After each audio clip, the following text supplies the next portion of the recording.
Amis du jour, chalutations. Pour les petits nouveaux, moi c'est Sekhmet et je vous souhaite la bienvenue dans mon podcast littéraire. Dans mon émission, je vais tenter 3 fois par semaine de vous donner envie de découvrir des livres de tout poil, récents et moins récents. Alors, si ça vous tente, c'est par ici la suite. Aujourd'hui, je vais vous présenter Le grand maître de la cultivation démoniaque 4e volet de Moxiang Tongsu, publié aux éditions Bookmark. Dans ce 4e volet des aventures de Wei Wuxian, nous allons revenir auprès de notre personnage juste après la bataille de la campagne de la chute du soleil où le clan Wen de Qishan était opposé aux autres sectes de cultivateurs. Si vous n'avez pas lu le tome 3, je ne peux pas vous garantir que cette chronique ne vous dévoilera pas des informations spoilantes, alors à vous de choisir pour la suite. Lors de la campagne de la chute du soleil, le clan Wen a été anéanti. Le territoire sur lequel il s'était jusqu'alors étendu a été divisé entre les autres clans, et Gangkan était actuellement sous la bannière du clan Jin de Langling. Le clan Wen n'occupe plus qu'un millième des terres qu'il détenait autrefois repoussées dans un coin du Qishan, au bord du gouffre. Les membres du clan déchu sont martyrisés en représailles des agissements barbares passés.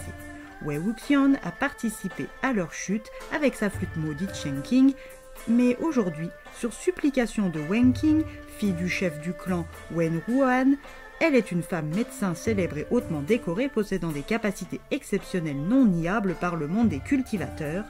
Il vient demander des comptes à Jin Xingshun. À la tour de la Carpe d'Or, au repère des nuages, a lieu une réunion familiale du clan Jin où le clan Lan et d'autres participent.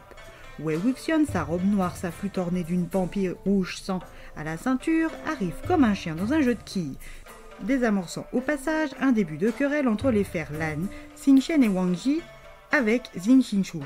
Wen Gongzi vient réclamer à ce jeune prétentieux, persuadé que son clan est la nouvelle autorité du monde de la cultivation, la localisation de Wen Ning.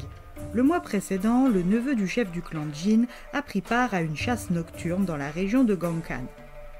Alors qu'il pourchassait une chauve-souris à 8 ailes, il est tombé sur un campement de rescapés du clan Wen et a pris avec lui Wen Ning et ses disciples.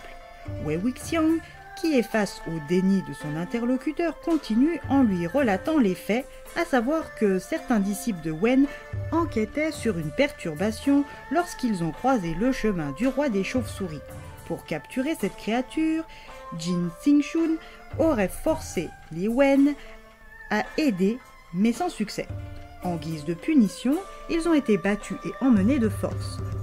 Depuis, personne ne les a vus, ni ne peut les localiser. Depuis leur défaite, les membres du clan Wen sont traités de chiens, et leur vie n'a pas de valeur humaine, mais peu importe à Wei Wuxian. Il veut récupérer Wen Ning, le frère cadet de Wen Qing, celui à qui il doit la vie. Perdant progressivement patience, Wei Wuxian s'empare de Chen Qing, sa flûte en bois noir, à pampille rouge, qui était capable de soulever et de contrôler des armées de cadavres. Jin Guanshan, voyant que son neveu est acculé, décide d'intervenir, mais malgré son calme apparent, il ne maîtrise pas le cultivateur surpuissant qu'est Wei Wuxian. Jin Xingshun finit par lâcher le morceau, les chiens de Wen qu'il a emmenés ce jour-là sont sur le chemin de Kangyi. Wei Wuxian est reparti aussi furtivement qu'il est arrivé et rejoint celle qui lui avait demandé de l'aide. Le chemin de Kangyi est une ancienne route traversant une vallée bordée de montagnes. Selon la légende, c'était l'endroit où le fondateur du clan Wen de Qishan, Wen Mao, avait acquis sa renommée en l'espace d'une seule bataille. Au fil des siècles, la vallée s'est transformée, passant de chemins périlleux importants à une attraction touristique. Depuis la campagne de la chute du soleil, ces terres sont sous l'égide du clan Jin de Langling. Après de longues heures de marche, l'improbable duo arrive dans la vallée. Là, Wen Qing trouve sa grand-mère mais n'obtient pas de réponse concernant son petit frère. Wei Wuxian interroge les surveillants du camp et faute d'obtenir une réponse honnête et satisfaisante, il utilise sa flûte infernale. Dès les premières notes, Wen Ning apparaît, le corps marqué par les mauvais traitements subis. Wei Wuxian laisse encore une chance à la douzaine de gardes avant d'autoriser le cadavre furieux de Wen Ning à se venger sur ceux responsables de sa mort prématurée et violente.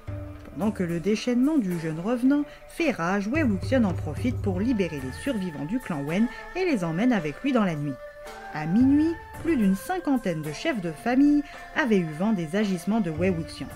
Une réunion dans le pavillon de la pierre angulaire de la tour de la Carpe d'Or se tient sous la direction de Jin Guanshan.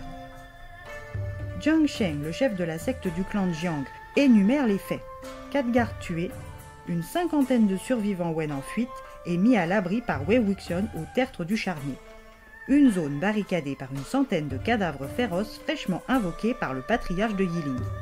Les chefs de secte présents, tels que Ni Mingji, chef d'Eli, ou Lang Wangji et son frère Xixen, chef du clan Lan, ont tous une crainte, que Wei Wuxian crée sa propre secte de cultivation. Et c'est ce qu'il a bien l'intention de faire. Wei Wuxian, l'homme qui vient de déserter le clan Jiang, vient d'établir sa propre secte dans les pics de Yiling après avoir raffiné, au plus haut niveau jamais atteint, un cadavre féroce. Que va faire Wei Wuxian maintenant qu'il est le grand maître de sa propre secte? Va-t-il, comme les autres le pensent, comploter pour produire en masse des cadavres raffinés? Va-t-il retrouver Lang Wangji après ce coup d'éclat? Arrivera-t-il à protéger les rescapés du clan Wen? Et pour quelle finalité?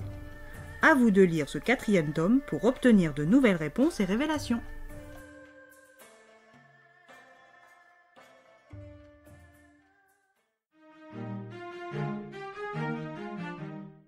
Un 4e tome dans la même lignée que les précédents, une histoire qui avance lentement mais sûrement et qui trouve, au moins sur un point central, une véritable conclusion.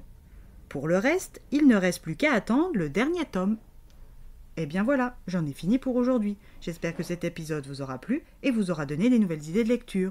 Si vous souhaitez découvrir d'autres petits bonbons littéraires tout droit sortis de ma bibliothèque, je vous retrouve le samedi 3 mai prochain pour un nouvel épisode.